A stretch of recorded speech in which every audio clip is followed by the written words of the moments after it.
ಕರ್ನಾಟಕ ರಾಜ್ಯ ಸರ್ಕಾರಿ ನೌಕರರ ಸಂಘಕ್ಕೆ ಕರ್ನಾಟಕ ರಾಜ್ಯ ಸರ್ಕಾರಿ ನೌಕರರ ಸಂಘಕ್ಕೆ ಕರ್ನಾಟಕ ರಾಜ್ಯ ಸರ್ಕಾರಿ ನೌಕರರ ಸಂಘಕ್ಕೆ ಬೇಕೇ ಬೇಕು ಬೇಕೇ ಬೇಕು ಕರ್ನಾಟಕ ರಾಜ್ಯ ಸರ್ಕಾರಿ ಮೇಡಮ್ನವರಿಗೆ ಅಮೃತ ಗೌಡ ಮೇಡಮ್ನವ್ರಿಗೂ ಕೂಡ ನ್ಯಾಯ ಸಿಗಬೇಕು ಎಂಬತಕ್ಕಂಥ ನಿಟ್ಟಿನಲ್ಲಿ ಇವತ್ತು ನಾವು ಈ ಒಂದು ಸಾಂಕೇತಿಕ ಪ್ರತಿಭಟನೆಯನ್ನು ಹಮ್ಮಿಕೊಂಡಿದ್ದೇವೆ.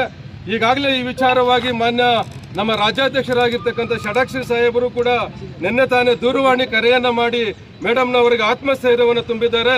ಸಂಘ ನಿಮ್ಮ ಪರವಾಗಿದೆ, ನೀವು ಧೈರ್ಯವಾಗಿ ಸಂತೋಷವಾಗಿ ಕೆಲಸವನ್ನು ನಿರ್ವಹಣೆ ಮಾಡ್ಕೊಂಡು ಹೋಗಿ ಎಂಬತಕ್ಕಂಥ ಮಾತನ್ನು ಕೂಡ ಹೇಳಿದ್ದಾರೆ. ಆ ನಿಟ್ಟಿನಲ್ಲಿ ಇವತ್ತು ಮಾನ್ಯ ಜಿಲ್ಲಾಧಿಕಾರಿಗಳಿಗೆ ನಾವು ಮನವಿಯನ್ನು ಸಲ್ಲಿಸಿ ಈ ಕೂಡಲೇ ಅವರನ್ನು ಬಂಧಿಸಬೇಕು ಅಂತಕ್ಕಂಥ ಒತ್ತಾಯವನ್ನು ಸಂಘ ಮಾಡ್ತಾ ಅವರು ಎಷ್ಟೇ ಪ್ರಭಾವ ಇದ್ರೂ ಕೂಡ ಅವರನ್ನು ಕೂಡ ಬಂಧಿಸಬೇಕು ಎಂಬತಕ್ಕಂಥದ್ದು ನಮ್ಮೆಲ್ಲರ ಒತ್ತಾಯ ಆಗಿದೆ.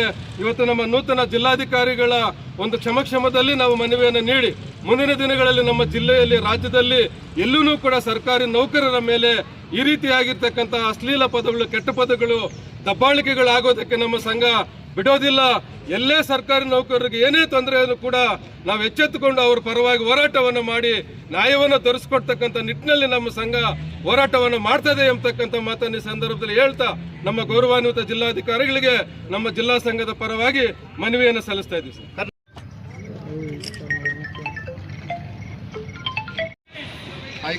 ಮಹಿಳಾ ಆಯುಕ್ತರಾದಂಥ ಶ್ರೀಮತಿ ಅಮೃತ ಗೌಡ ಅವರಿಗೆ ತುಂಬ ಅವ್ಯಾಚ್ಯವಾಗಿ ಮಾತಾಡಿರುವಂಥ ಘಟನೆ ಇದೆ.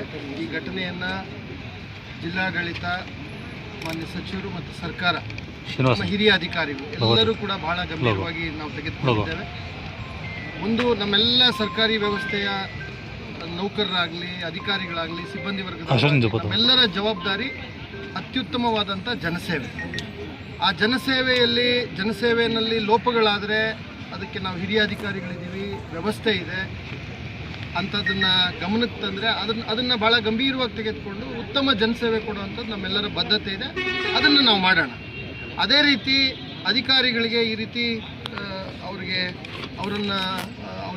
ಮಾನಸಿಕವಾಗಿ ತೊಂದರೆ ಆಗೋ ರೀತಿಯಲ್ಲಿ ಮಾತಾಡ್ತಕ್ಕಂಥದ್ದು, ಅವ್ಯಾಚ್ಯ ಶಬ್ದಗಳನ್ನು ಬಳಸ್ತಕ್ಕಂಥದ್ದು ನಿಜವಾಗ್ಲೂ ಇದನ್ನು ನಾನಾಗಲೇ ಹೇಳಿದಂತೆ ಗಂಭೀರವಾಗಿ ಪರಿಗಣಿಸಿದ್ದೇವೆ. ಈಗಾಗಲೇ ತಂಡಗಳನ್ನು ರಚಿಸಿದ್ದೇವೆ. ಪೊಲೀಸ್ ವರಿಷ್ಠಾಧಿಕಾರಿಗಳು ನಾನು ನಿರಂತರವಾಗಿ ಸಂಪರ್ಕದಲ್ಲಿದ್ದಾರೆ. ಮಾನ್ಯ ಸಚಿವರು ಕೂಡ ನಿರಂತರ ಸಂಪರ್ಕದಲ್ಲಿದ್ದಾರೆ. ಅದರ ಮೇಲೆ ಏನು ತೀವ್ರ ಕಾನೂನಾತ್ಮಕ ಕ್ರಮಗಳನ್ನು ಘಟನೆಗೆ ಏನು ಇವತ್ತು ನ್ಯಾಯವನ್ನು ಕೋರಿ ಮನವಿಯನ್ನು ಸಲ್ಲಿಸಿದರೆ ಆ ಮನವಿಯನ್ನು ನಾವು ಗಂಭೀರವಾಗಿ ತಗೊಂಡಿದ್ದೇವೆ.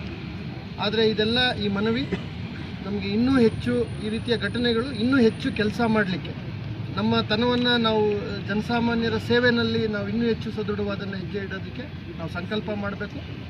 ಜನಪರವಾದಂಥ ಕೆಲಸ ನಾವು ಮಾಡಿದ್ರೆ ಈ ರೀತಿಯ ಎಂಥ ಕ್ರಮಗಳಿದ್ರೂ ಕೂಡ ಅವುಗಳನ್ನು ನಾವು ಗಂಭೀರವಾಗಿ ತೆಗೆದುಕೊಂಡು ಅದನ್ನು ಕಾನೂನಾತ್ಮಕವಾಗಿ ಮಾಡೋಣ ಅನ್ನೋ ಮಾತನ್ನು ಹೇಳ್ತಾ ತಮ್ಮ ಈ ಭಾವನೆಗಳಿಗೆ ನಾನು ಗೌರವಿಸ್ತೇನೆ.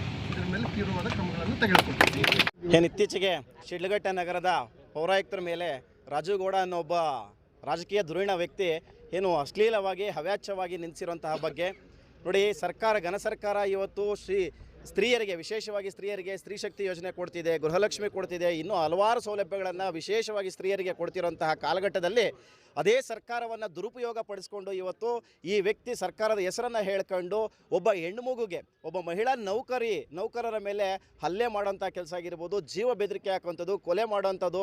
ಸೊ ಈ ರೀತಿಯಾಗಿ ಭಾಳ ಅಶ್ಲೀಲವಾಗಿ ಮಾತಾಡಿರೋಂಥದ್ದು ಸರ್ಕಾರಿ ನೌಕರರ ಸಂಘ ಏನಿದೆ ಖಂಡಿತವಾಗ್ಲೂ ನಾವು ಖಂಡಿಸ್ತೀವಿ. ಅವರೆಷ್ಟೇ ಪ್ರಭಾವಿಗಳಾಗಿರ್ಬೋದು, ಸಂವಿಧಾನ ಎಲ್ರಿಗೂ ಒಂದೇ ಆಗಿದೆ. ಸೊ ದಯವಿಟ್ಟು ಅವ್ರ ಮೇಲೆ ಏನು FIR ಆಗಿದೆ, ಈ ಕೂಡಲೇ ಸಂಬಂಧಪಟ್ಟ ಇಲಾಖೆಯವರು ದಯವಿಟ್ಟು ನಾವು ಈಗಾಗಲೇ ಜಿಲ್ಲಾಧಿಕಾರಿಗಳ ಮೂಲಕ ಮನವಿ ಮಾಡ್ತಾ ಇದ್ದೇವೆ. ದಯವಿಟ್ಟು ಈ ಕೂಡಲೇ ಆ ವ್ಯಕ್ತಿಯನ್ನು ಬಂಧಿಸಿ ಆ ಮಹಿಳಾ ನೌಕರರ ಜೊತೆಗೆ ಉಳಿದಂಥ ಜಿಲ್ಲೆ ಅಥವಾ ರಾಜ್ಯದಲ್ಲಿರುವಂಥ ಎಲ್ಲ ನೌಕರರಿಗೂ ಸಹ ಒಂದು ಆತ್ಮಸ್ಥೈರ್ಯ, ಮನೋಸ್ಥೈರ್ಯವನ್ನು ತುಂಬುವಂಥ ಒಂದು ಕೆಲಸ ಮಾಡಬೇಕು ಅಂತ ಹೇಳ್ಬಿಟ್ಟು ತಮ್ಮ ಮೂಲಕ ಕಳಕಳಿಯಾಗಿ ಮನವಿ ಮಾಡ್ಕೊಳ್ತಾ ಇದ್ದೇನೆ.